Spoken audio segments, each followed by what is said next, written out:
Tuhan, shalom. Apa kabarnya? Kita sungguh bersyukur kita bisa melewati tahun 2022 ini. Semua karena kebaikan Tuhan. Sambil kita menunggu saudara simak kita yang mungkin masih dalam perjalanan, kita akan mulai ibadah kita pada sore hari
Tuhan sepanjang tahun ini ya Bapa.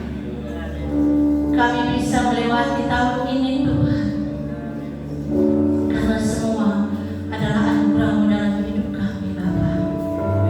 Dan kami juga akan menyongsong tahun 2023 Yesus. Biarlah penyertaan Engkau nyatakan bagi kami sepanjang tahun yang akan kami lewati ya Bapa. Karena hanya bersama-Mu Tuhan kami bisa melewatinya Bapa. Terima kasih Tuhan. Terima kasih untuk sore yang indah ini Bapa. Jikalau kami boleh ada di tempat ini untuk memuji dan memuliakan nama-Mu, itu semua karena kebaikan-Mu bagi kami Bapa. Biarlah Tuhan ruangan ini Kau penuhi dengan Roh Kudus-Mu Tuhan. Dan kami tidak izinkan satu kuasa pun di luar daripada-Mu yang hendak mengganggu ibadah kami Bapa. Kami hancurkan, kami patahkan dalam nama Yesus. Biarlah kuasa-Mu ada di tempat ini ya Bapa. Bagi saudara seiman kami yang mungkin masih dalam perjalanan Tuhan, Engkau juga yang percepat langkah kaki mereka Bapa, sehingga kami dapat bersama-sama di tempat ini memuji dan memuliakan nama-Mu. Kami akan mulai ibadah kami Tuhan dari awal pertengahan hingga akhirnya. Biarlah Tuhan kuasa-Mu ada di tempat ini. Dalam nama-Mu kami berucap syukur Tuhan, dan kami yang terjadi bukan kehendak kami. Haleluya. Amin.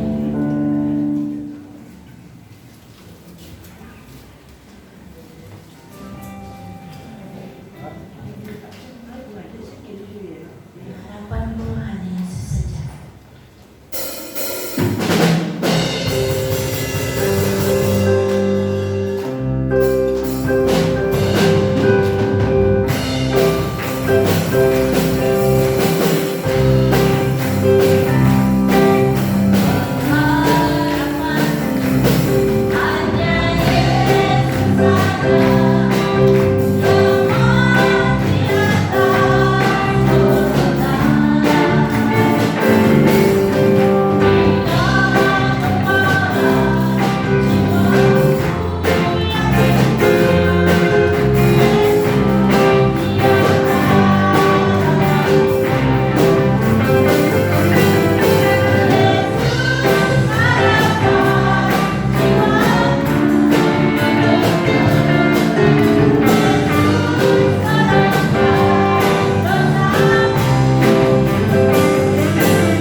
Dan biarlah sore hari ini kehadiran kami di tempat ini adalah dalam rangka kembali mengucap syukur kepada Tuhan atas segala anugerah, atas segala kasih setia yang Tuhan kerjakan bagi kami. Saatnya kami akan diteguhkan, dikuatkan oleh firman Tuhan, karenanya kuasai setiap hati dan pikiran kami. Segala tipu daya muslihat iblis kami tolak, kami patahkan dalam nama Yesus. Kuasa Tuhan ada di tengah-tengah kami, melawat dan memberkati kami. Pakailah hamba-Mu Tuhan yang penuh dengan kekurangan ini untuk Engkau pakai sebagai alat-Mu untuk menyampaikan rahasia daripada kebenaran firman Allah, sehingga kami bersama dikuatkan, diteguhkan di dalam Engkau. Kami siap diberkati oleh firman Tuhan. Di dalam dan demi nama Yesus kami berdoa. Setiap kita yang siap diberkati bersama katakan amin. Silahkan duduk Bapak Ibu Saudara sekalian. Shalom. Sekali lagi shalom. Baik, puji Tuhan. Kita membaca Alkitab kita di dalam Amsal pasal yang ke-20.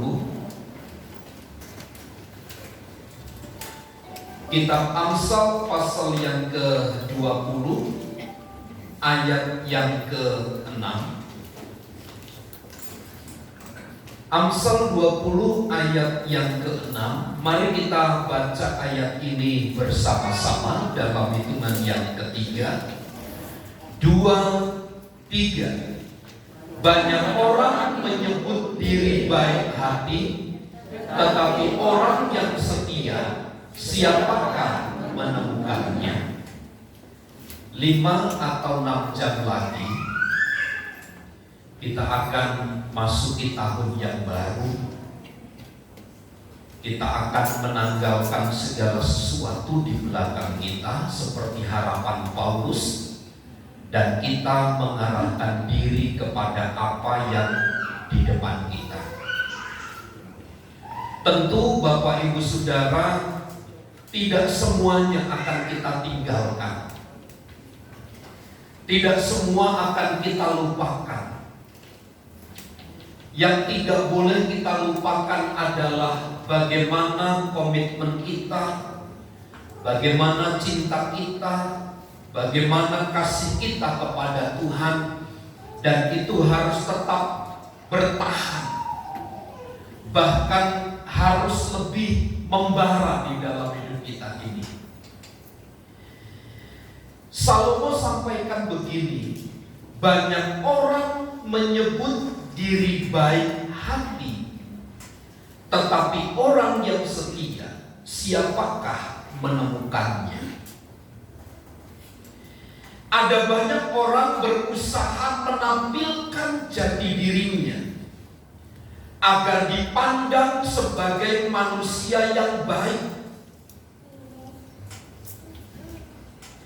Tetapi justru yang baik itulah sesungguhnya Alkitab berkata mereka tidak dapat setia.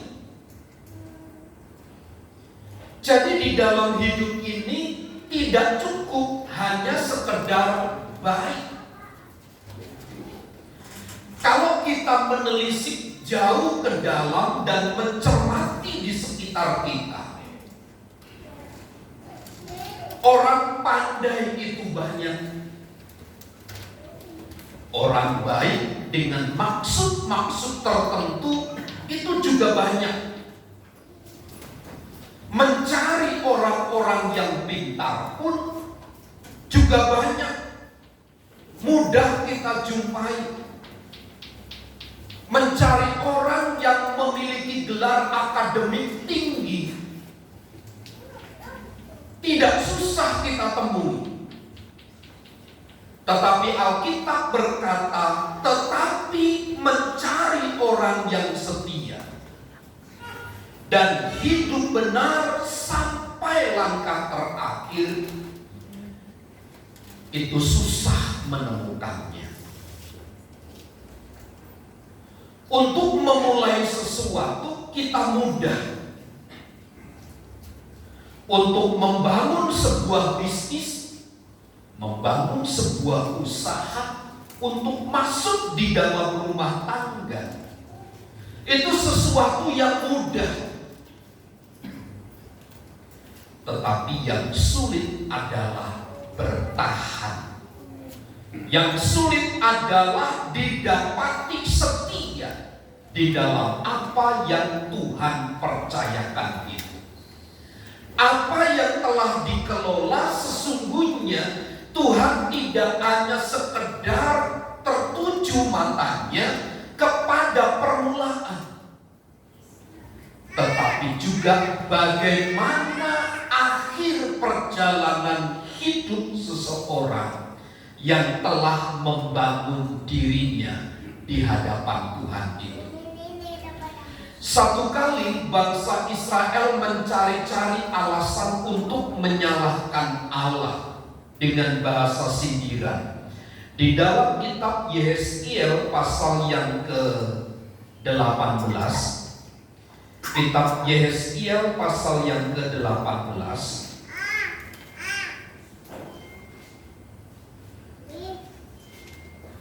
kitab Yehezkiel pasal yang ke-18 ayat yang kedua.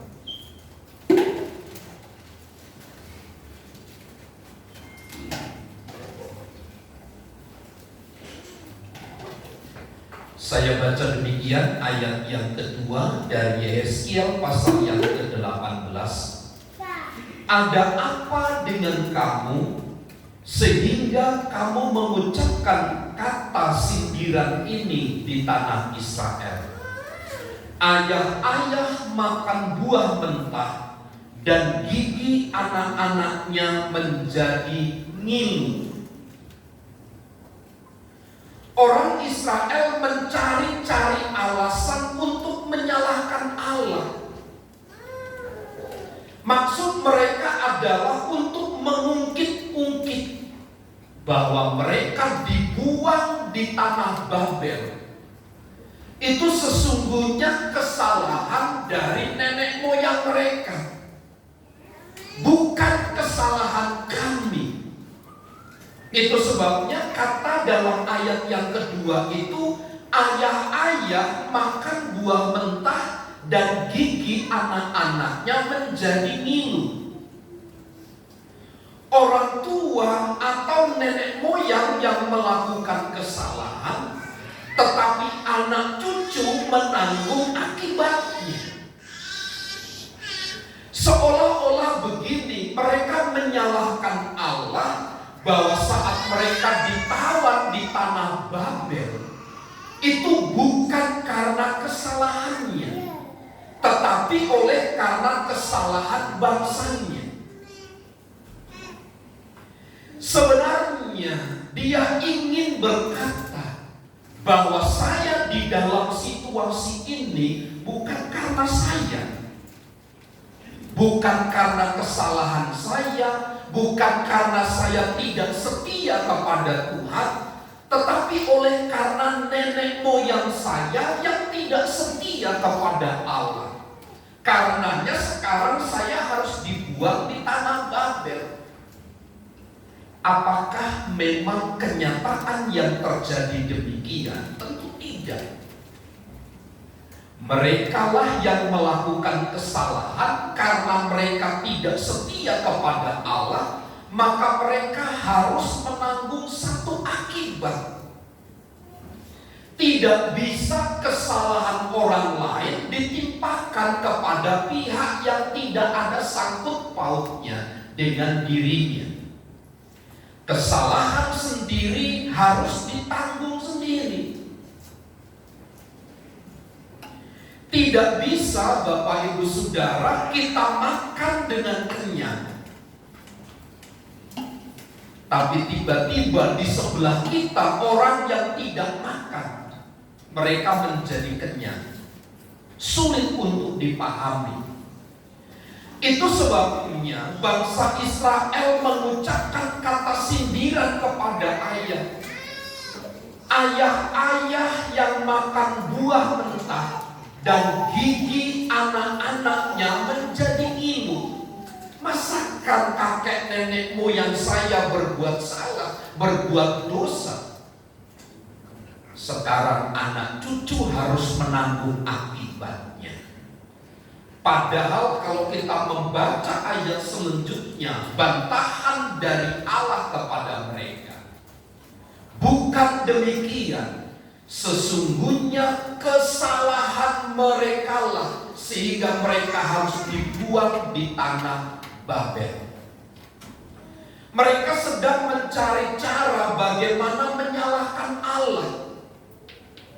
Mereka sedang mencari jalan agar Allah di hadapan mereka dipersalahkan. Tapi tidaklah demikian kebenarannya. Itulah sebabnya ini cara-cara yang klasik yang dipakai oleh orang-orang Israel agar mereka lepas dari yang namanya sebuah penghukuman. Mereka tahu persis bahwa Allah menuntut mereka untuk menjadi umat yang setia. Tetapi di tengah-tengah perjalanan mereka harus mengalami kesulitan. Mereka harus mengalami kesukaran. Sulit dan sukar inilah yang membawa mereka untuk berbalik dari kasih Tuhan yang telah dicurahkan kepada mereka. Karenanya Bapak Ibu Saudara, ujian dari kesetiaan itu sangat berat. Pantaslah apa yang dikatakan oleh Salomo tadi, Amsal 20 ayat yang ke-6. Orang yang baik hati itu banyak, tetapi orang yang setia itu sangat minim jumlahnya, sangat sedikit. Tetapi orang yang setia, siapakah menemukannya? Ini merupakan satu pertanyaan yang besar kepada kita sebagai gereja Tuhan di akhir zaman. Yang Tuhan lihat sesungguhnya adalah kesetiaan kita. Setia di dalam mengiring dan mengikut Tuhan. Setia untuk melakukan kehendak Allah. Kalau kita belajar dari Tuhan Yesus, maka pelajaran terpenting yang Dia tunjukkan kepada umatnya adalah Dia setia sampai mati. Sampai mati di atas kayu salib, Dia tetap setia. Akhir hidup dari perjalanan Tuhan Yesus di dunia itu bukanlah menandakan Dia tidak setia, tetapi kesetiaan Tuhan Yesus berhenti. Kesetiaan Tuhan Yesus sampai kepada titik terakhir, sampai Dia mati di atas kayu salib. Dan kalau kita mau membandingkan perjalanan umat Israel ketika mereka dibawa keluar dari tanah perbudakan, tanah Mesir itu, sedikit-sedikit mereka mengalami kesukaran. Mereka melawan hamba Tuhan yang diutus untuk memimpin mereka, yaitu Musa. Mereka menggerutu, mereka marah, mereka melawan hamba Tuhan Musa itu. Kenapa? Karena mereka tidak tahan melihat kesukaran, melihat kesulitan yang mereka hadapi. Kesukaran dan kesulitan itu sesungguhnya adalah ujian yang terbaik dari sebuah kesetiaan. Satu kali ada seorang anak Tuhan posting di Facebooknya. Dia posting sebenarnya seorang angkat besi, angkat beban itu dia tidak mampu. Sampai lehernya itu nekuk ke bawah dan juga seluruh badannya tertimpa oleh barbel. Barbel yang begini, tapi ini yang diangkat besi itu. Dia bilang begini, meskipun saya tidak kuat untuk mengangkat beratnya besi ini, tapi saya akan tetap bertahan. Lalu saya tulis di dalam postingannya itu berat sekali loh Om. Itu berat sekali. Sebenarnya dia sedang menceritakan tentang kehidupannya, betapa berat perjalanan hidupnya, betapa sulit kehidupannya, tetapi dia berkomitmen meskipun berat, meskipun tidak bisa mengangkat beban berat itu, namun dia akan tetap belajar bertahan. Tidak kepada umat-umat Allah bangsa Israel khususnya. Mereka hanya oleh karena 3 bagian ini, seperti kritikan Injil Matius pasal yang ke-6. Kegagalan mereka hanya di dalam 3 bagian, tentang makan, minum, dan pakai. Itulah yang dikhawatirkan oleh semua orang tentang makanan, minuman, dan pakaian. Bangsa Israel tentang makanan, ketika mereka lapar, mereka marah, mereka menggerutu kepada Allah. Bahkan sempat terbersit di pikiran mereka untuk kembali mengenang kebaikan Tuhan, kebaikan bangsa Mesir. Mereka di sana tinggal bekerja, di sana ada daging, ada bawang pre, ada bawang merah, ada semua makanan lengkap, mereka kenyang dengan makanan. Padahal di sana mereka diperbudak. Tapi mereka masih mengingat keadaan itu. Karena apa? Makanan. Bukankah Bapak Ibu Saudara hanya oleh karena makanan orang bisa membunuh yang lainnya? Bagaimana tentang minuman? Ketika mereka haus, bukankah Tuhan melalui hamba Tuhan Musa memukul gunung batu karang itu keluar air? Saat kapan mereka merasa haus? Apakah mereka marah menggerutu? Iya. Mereka marah dan menggerutu kepada Tuhan.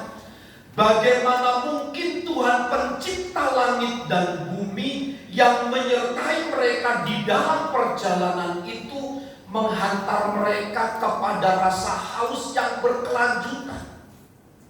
Padahal di dalam titik-titik tertentu Allah menyediakan minum kepada mereka. Tapi setelah minum mereka haus, mereka marah lagi. Bagaimana tentang tempat tinggal, makan, minum, dan pakai mereka? Tidak ada tempat yang menetap yang disediakan oleh Tuhan bagi mereka selama mereka ada di padang gurun. Mereka juga mengeluh. Sekali lagi mereka mengingat kenikmatan pada waktu mereka diperbudak di Mesir. Itu merupakan satu kebanggaan. Padahal Mesir itu adalah lambang perbudakan. Mereka senang tinggal nyaman di sana. Sekarang Tuhan membawa saya ke padang gurun, harus tidur di tenda dan seterusnya. Menyedihkan memang situasinya. Tetapi untuk sebuah tempat yang berpindah-pindah ini, Tuhan menggaransi mereka, walaupun demikian, mereka masih tetap marah kepada Tuhan. Sekali lagi, ini satu ujian makan, minum, dan pakai. Bukankah Bapak Ibu Saudara kita pernah mengalami hal yang demikian? Tentang makan, minum, dan pakai. Kita sering mengeluh secara tidak sadar mungkin. Kita marah kepada Tuhan. Mengapa saya menjadi pengikut Kristus? Justru bukan keadaan lebih baik, tetapi justru keadaan semakin sulit, semakin susah, dan seterusnya. Ingatlah Bapak Ibu Saudara, ujian itu adalah cara yang terbaik untuk membuktikan kesetiaan kita. Di dalam kitab Wahyu pasal 2 ayat yang ke-10, satu pernyataan Allah kepada orang-orang atau jemaat Tuhan di Smyrna. Wahyu pasal 2 ayat yang ke-10. Jangan takut terhadap apa yang harus engkau derita. Sesungguhnya iblis akan melemparkan beberapa orang dari antaramu ke dalam penjara, supaya kamu dicobai dan kamu akan beroleh kesusahan selama 10 hari. Hendaklah engkau setia sampai mati, dan aku akan mengaruniakan kepadamu mahkota kehidupan. Kepada orang-orang yang dipercayakan oleh Tuhan, firman Allah ada di antara mereka. Mereka harus melalui banyak ujian. Mereka harus dipenjara. Mereka harus dicobai. Supaya apa? Mereka beroleh kesusahan.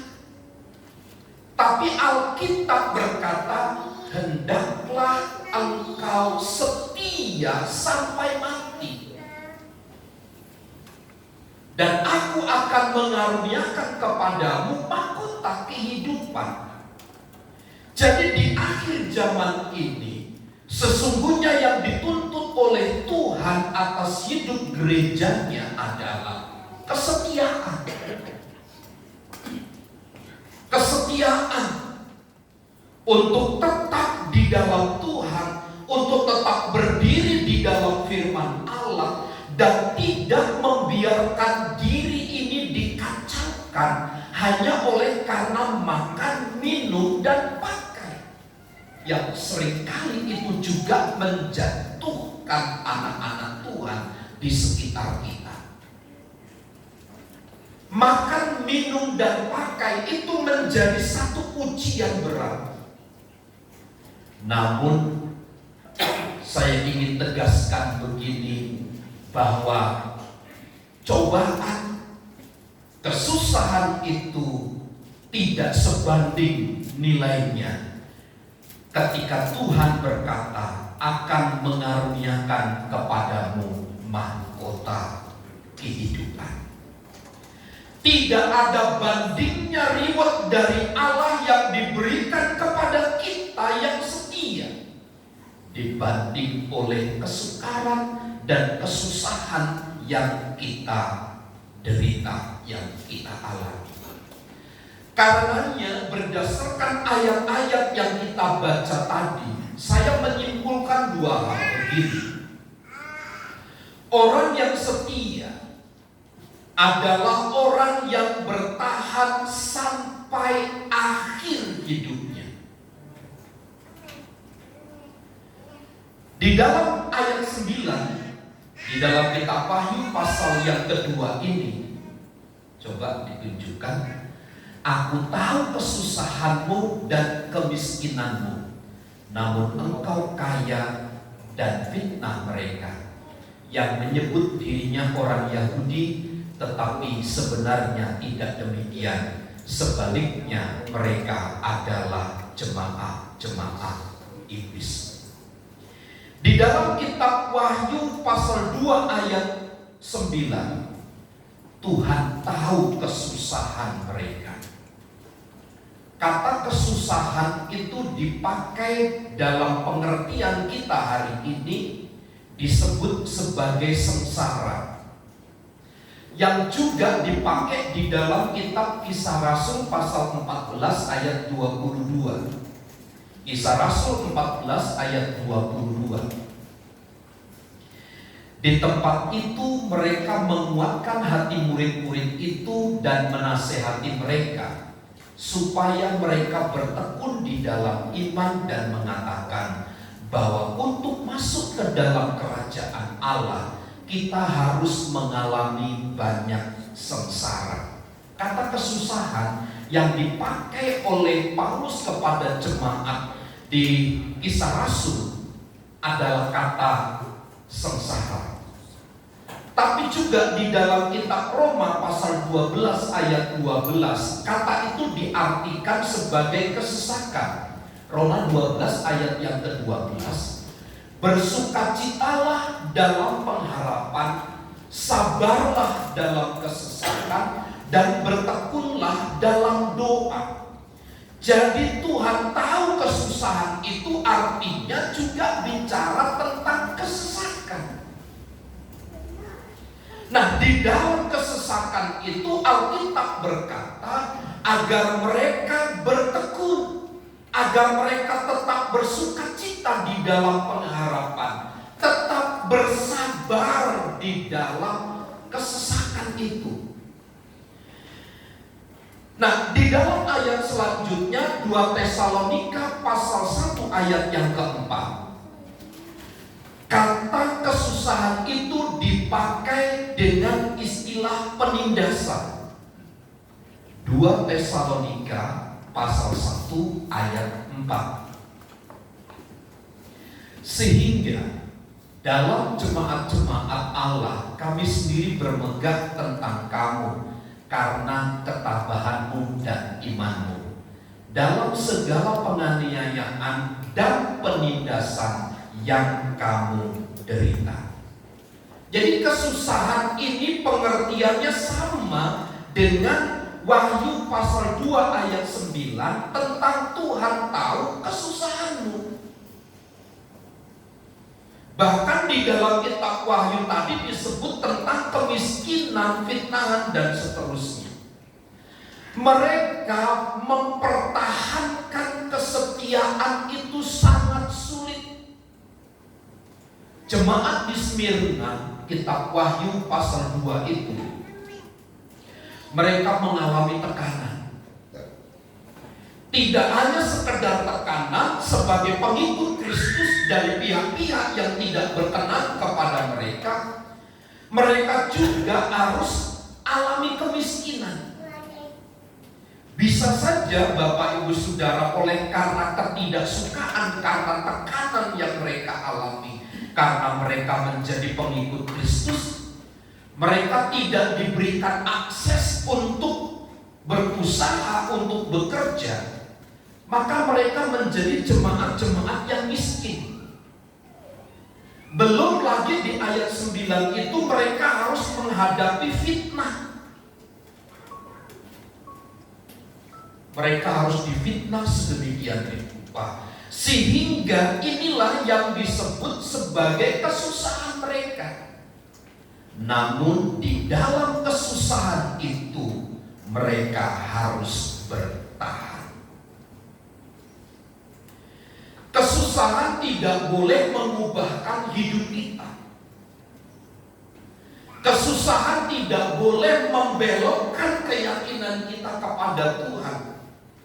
Kesusahan tidak boleh memalingkan mata kita dari kesetiaan kita kepada Kristus. Kesulitan boleh kita alami, tekanan boleh kita alami, kemiskinan mungkin boleh menerpa hidup kita. Tapi Alkitab berkata, barang siapa yang bertahan, barang siapa yang setia sampai akhir, mereka akan mendapatkan mahkota kehidupan.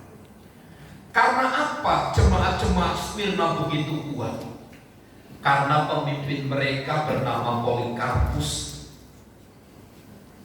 adalah seorang pemimpin yang pada akhirnya harus mengalami mati syahid. Dia berkata begini, selama 86 tahun aku telah mengabdi kepada Kristus, dan Ia tidak pernah menyakitiku. Bagaimana mungkin aku dapat mencaci Kristus yang telah menyelamatkanku? Pernyataan ini muncul saat Polikarpus harus menghadapi antara kematian dan kehidupan. Itu sebabnya jemaat Smyrna punya seorang yang begitu powerful mengikut Tuhan. Punya seorang yang memiliki iman kuat sampai akhir hidupnya. Dia bertahan. Tidak mungkin baginya untuk mencaci maki Tuhan, untuk menolak Tuhan. Karena selama 86 tahun telah mengabdi kepada Kristus, dan sedikit pun Kristus tidak pernah menyakitinya. Bagaimana mungkin dia bisa mencaci Kristus yang telah menyelamatkan dirinya? Inilah cara yang paling ampuh untuk menjaga kesetiaan, yaitu dengan cara bertahan sampai akhir. Susah mungkin Bapak Ibu Saudara mengikut Tuhan, sulit mengikut Tuhan, tetapi yang berdiri sampai pada akhirnya, kata kitab Wahyu pasal 2 ayat yang ke-10, dia akan dikenakan mahkota kehidupan.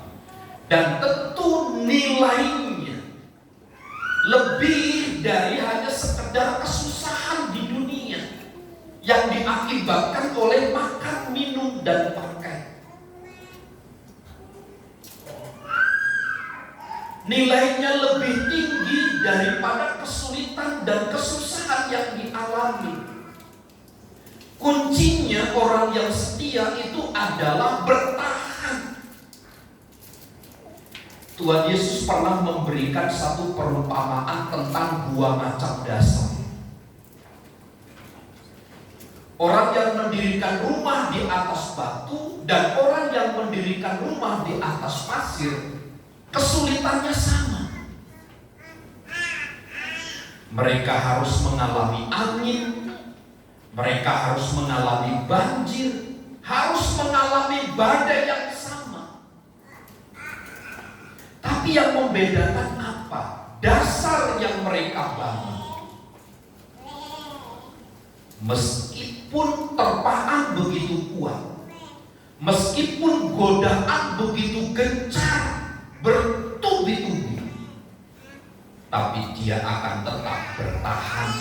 Dan orang yang mendirikan rumah di atas batu yang disebut sebagai yang bertahan.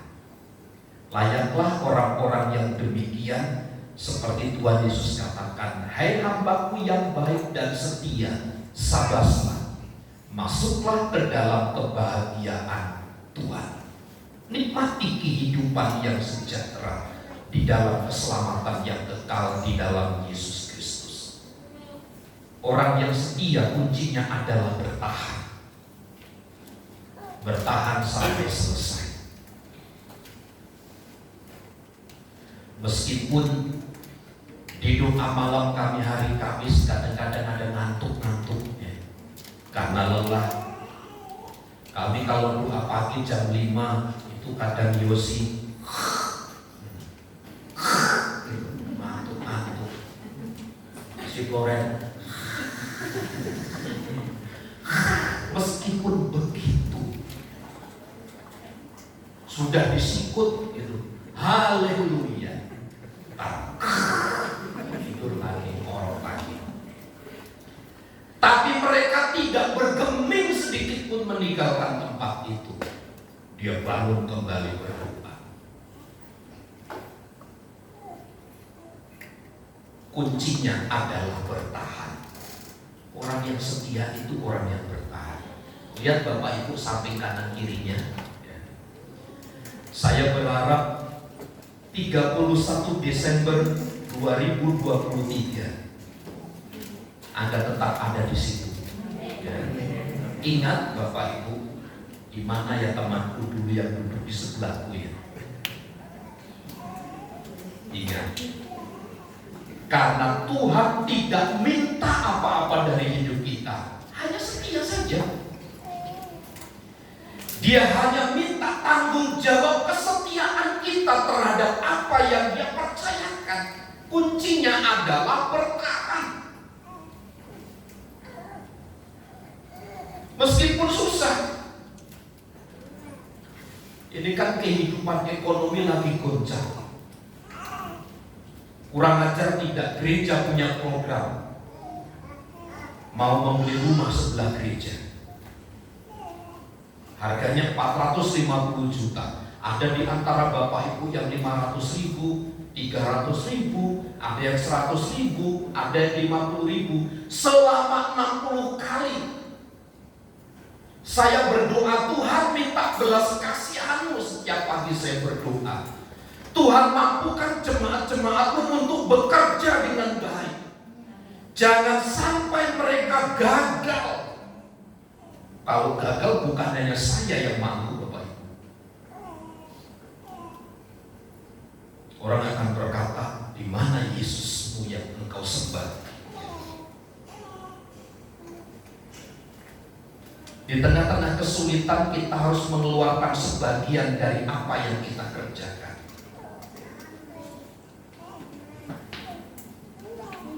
Bapak Ibu juntak berjeli lelah, sopo sini ngurusnya, berat. Tanda tangan 10 kali, bolak-balik.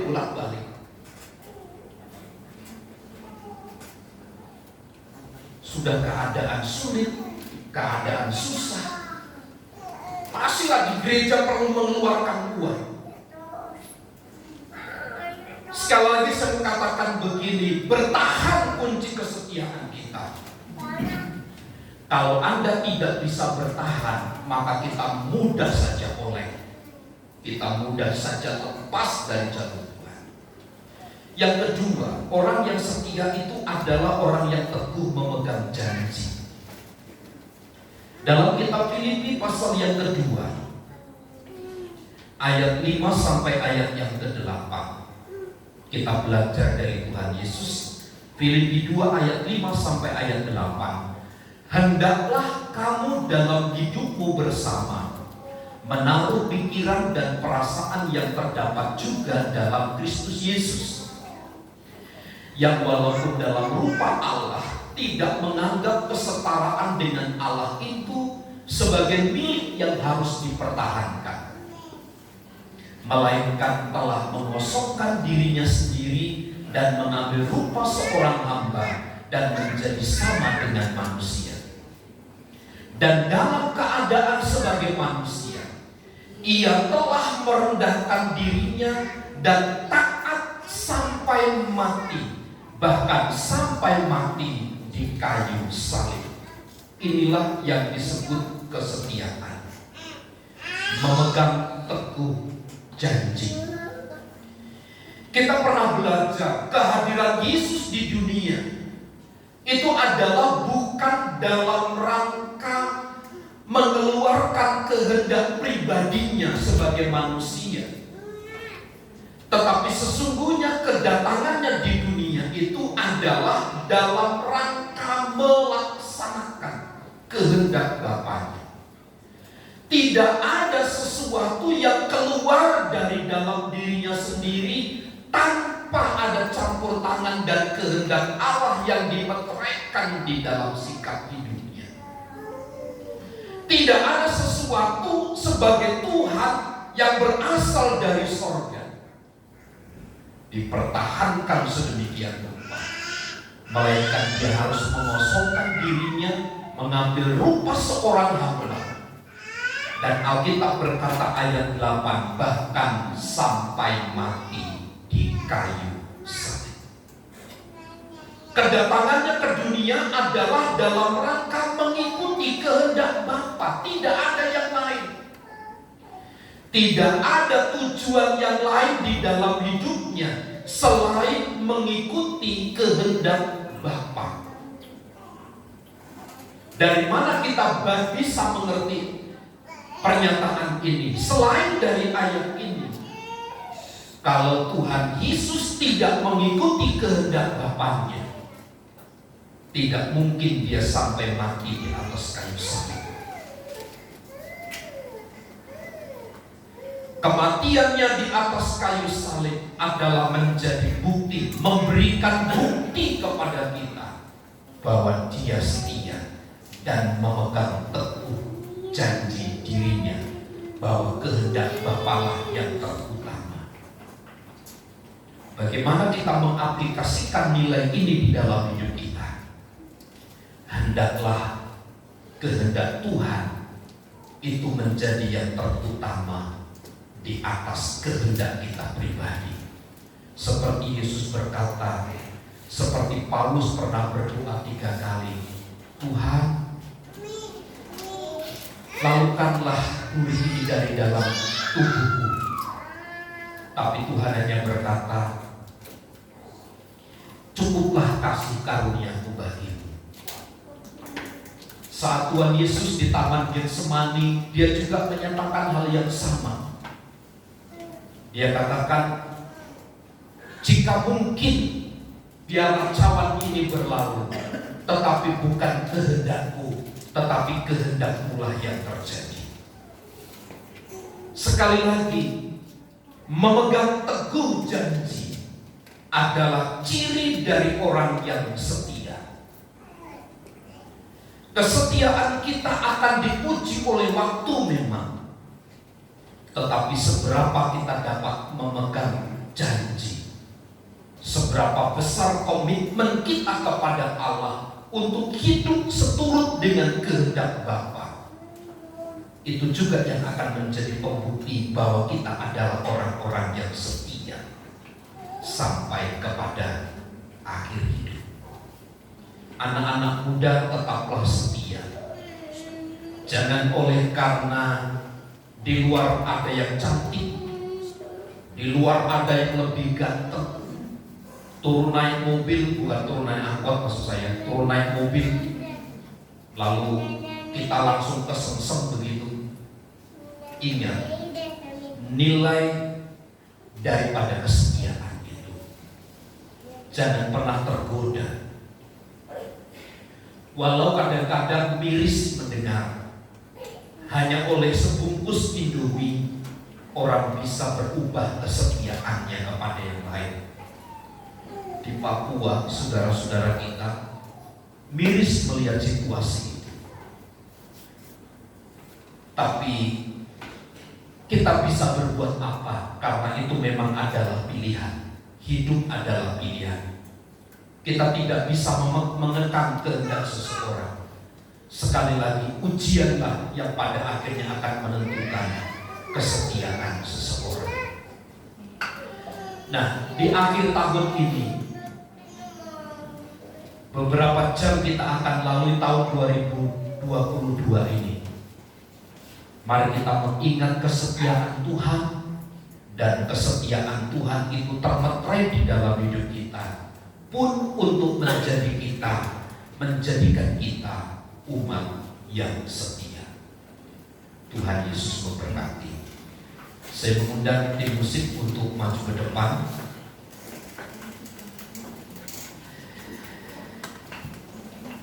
Kita bernyanyi satu pujian, telah kulihat bukti kasih. Haleluya.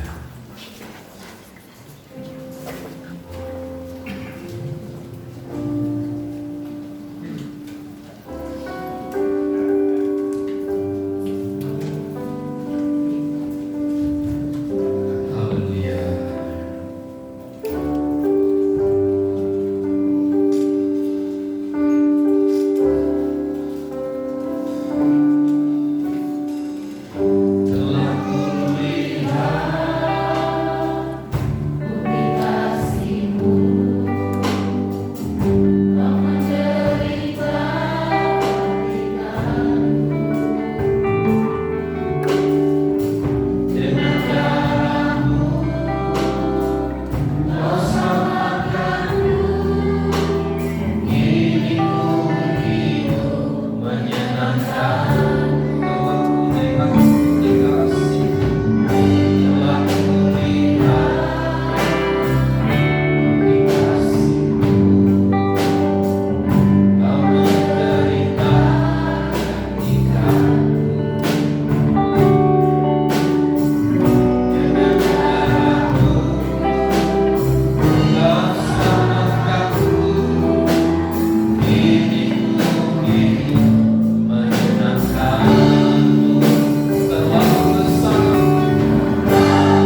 sampai di penghujung tahun 2022 ini, Dia hanya ingin melihat bagaimana kesetiaan kita, bagaimana cinta kita, bagaimana kasih kita kepada Tuhan.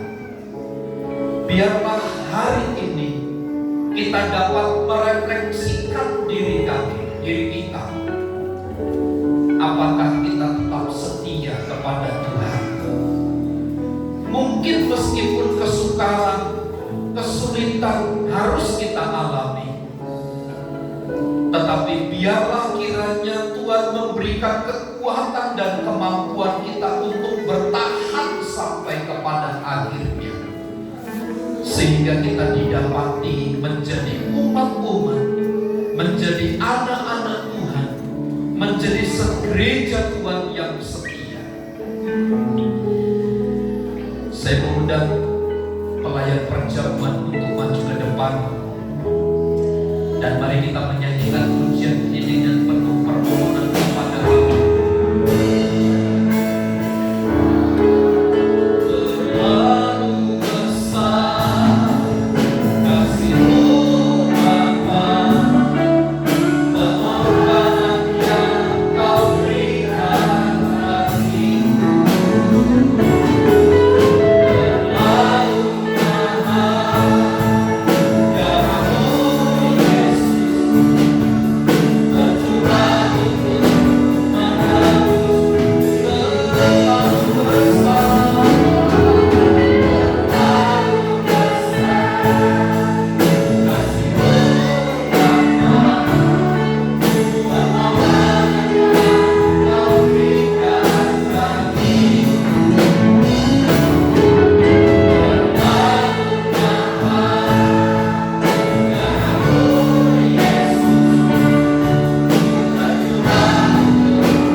Kematian Tuhan di atas kayu salib itu menjadi pembukti bahwa Dia telah setia sampai kepada akhir hidupnya. Biarlah demikian kita dapat merespon kesetiaan Tuhan untuk kita dapat aplikasikan di dalam hidup kita sehari-hari. Saatnya Tuhan, kami akan makan minum tubuh dan darah Tuhan, meminum perjamuan yang kudus untuk mengingatkan kepada kami, karena Tuhan telah melakukan sesuatu kepada kami. Tuhan telah mati di atas kayu salib untuk mengampuni segala pelanggaran dan dosa kami. Dan sungguh kalau kami ada sampai hari ini, semua karena kematian-Mu di atas kayu salib yang menyelamatkan kami. Karenanya kami akan tetap setia kepada Engkau. Berkati pelayan-pelayan perjamuan yang sebentar akan menghantar berkat perjamuan kepada setiap umat-Mu, dan tangan-tangan yang mengambilnya, bubui berkat di atasnya, sehingga kami menikmati lawatan dan berkat dari Tuhan. Kami lakukan perjamuan kudus di dalam nama Allah Bapa, Putra dan Roh Kudus, yaitu di dalam nama Tuhan Yesus Kristus. Amin. Salibnya teramat mulia.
pegang adalah melambangkan tubuh Tuhan. Tubuh yang mengalami dera dan aniaya. Tubuh itulah yang mengalirkan darah. Darah itulah yang menyucikan dan menguduskan kita, sehingga kita digaransi oleh kematiannya di atas kayu salib untuk mengalami kehidupan kekal. Dengarkan firman Tuhan sebelum kita memakan roti yang melambangkan tubuh Tuhan. Sebab apa yang telah kuteruskan kepadamu telah aku terima dari Tuhan, yaitu bahwa Tuhan Yesus pada malam waktu ia diserahkan mengambil roti, dan sesudah itu ia mengucap syukur atasnya. Ia memecah-mecahkannya dan berkata, "Inilah tubuhku yang diserahkan bagi kamu. Perbuatlah ini menjadi peringatan akan aku." Mari kita makan dengan iman dalam nama Yesus.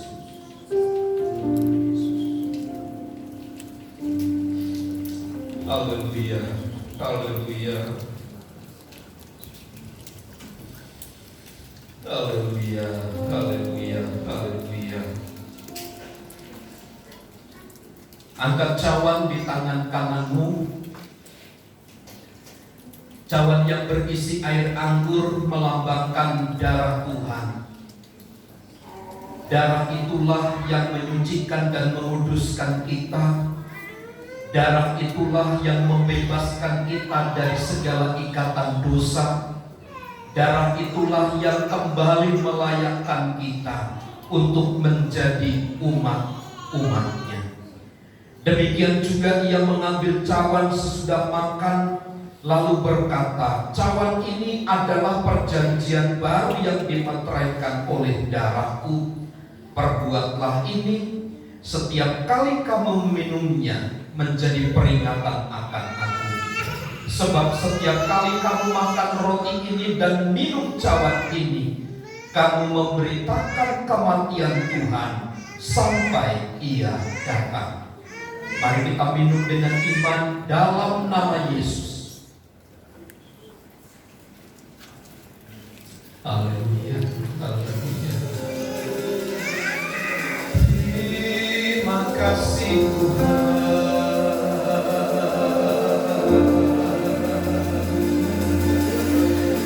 Terima kasih.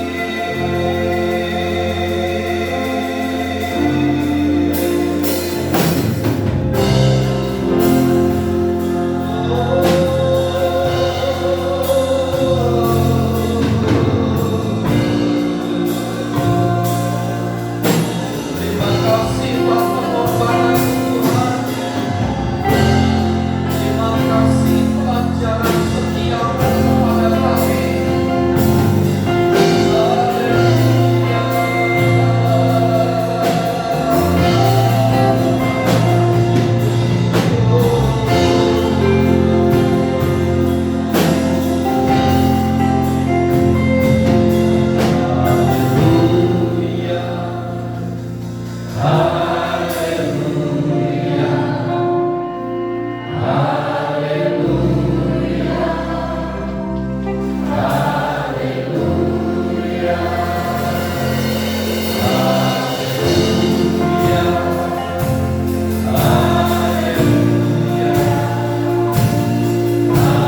Teguhkan kami dengan kuasa firman-Mu ya Tuhan, untuk kami tetap bertahan dengan segala kesulitan yang harus kami alami. Ajar kami untuk tetap setia seperti Engkau yang setia sampai mati di atas kayu salib. Biarlah kiranya kematian Tuhan meneguhkan kami hari ini, bahwa keberadaan kami hanya oleh karena anugerah dan pertolongan Tuhan. Kami yang saat ini sedang sakit, kami telah sembuh oleh karena darah Yesus, dalam nama Yesus. Kami yang lemah, ada kekuatan dalam nama Yesus. Kami yang sedang mengalami kesusahan, Tuhan menguatkan dan meneguhkan kami, sehingga kami menjadi pribadi-pribadi yang tetap bertahan, pribadi-pribadi yang setia. Itulah sebabnya kuatkan dan teguhkan kami, untuk kami dapat hidup sesuai dengan kehendak dan rencana Tuhan. Dalam nama Yesus kami telah lakukan perjamuan kudus. Kiranya berkat Tuhan dicurahkan di antara kami sekalian. Kami terima berkat-Mu dengan hati bersyukur. Di dalam nama Yesus, setiap kita yang percaya dan diberkati bersama katakan amin.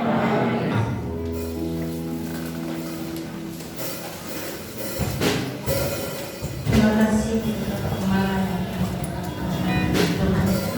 Kita akan dalam persembahan kita dan akan memberikan perpuluhan kita. Kita bersatu dalam doa. Terima kasih Bapak, terima kasih Yesus. Terima kasih Tuhan untuk kebenaran firman-Mu yang telah kembali memberikan kami firman yang baru buat kami Tuhan. Jadikanlah kami Bapa menjadi pelaku-pelaku firman-Mu. Terima kasih Bapa, ampunilah kami Tuhan segala dosa-dosa yang kami perbuat tidak sengaja maupun yang tidak sengaja. Berkatilah persembahan kami ini Tuhan, jadi upaya kami di hadapan-Mu. Kehendak-Mu yang terjadi bukan kehendak kami. Di dalam nama-Mu kami berdoa mengucap syukur. Haleluya. Amin.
Tuhan Yesus menjadi sumber berkat bagi kita semua. Haleluya. Tiba saatnya kita akan masuk kepada beberapa keluarga yang ingin menyaksikan cinta kasih Tuhan sepanjang tahun 2020 ini. Untuk yang pertama keluarga Bapak Yusef, nanti setelah selesai itu akan kepada keluarga Bapak Weekend. Waktu dan tempat saya persilakan.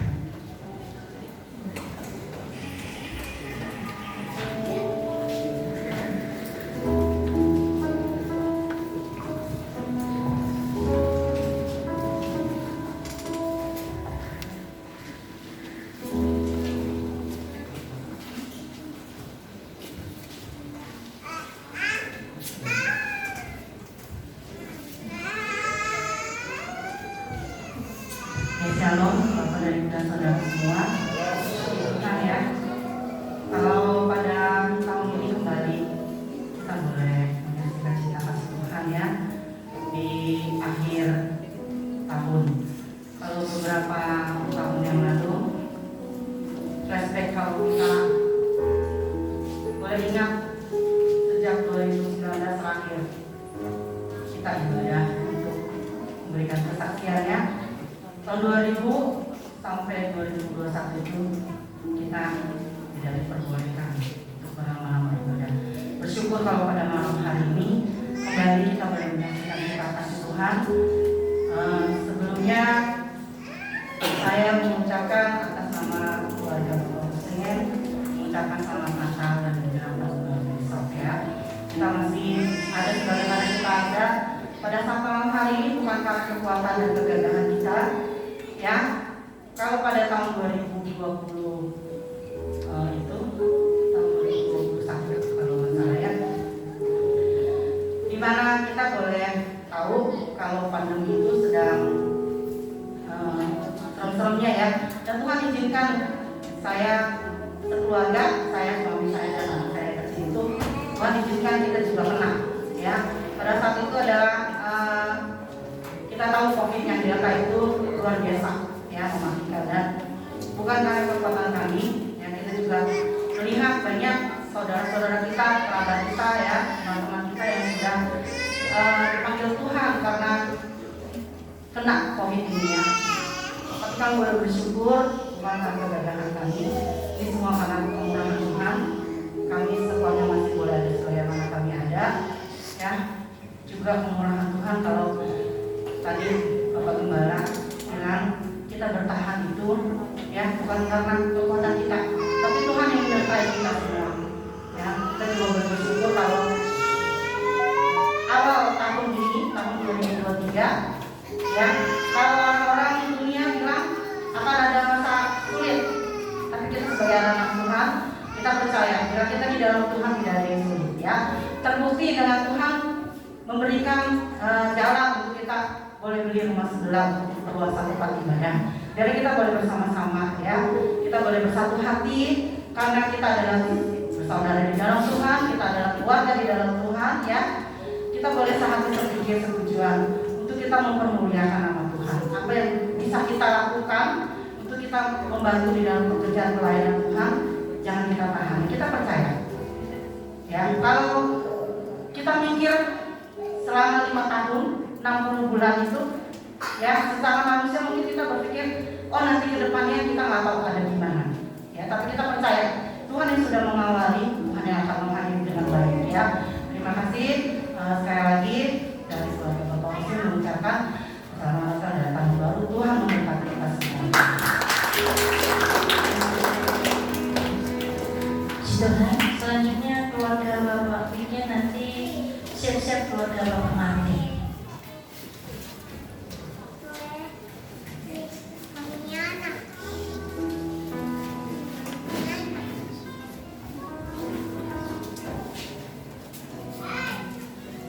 Shalom, Bapak Ibu, Mami Tati, Oma Opa.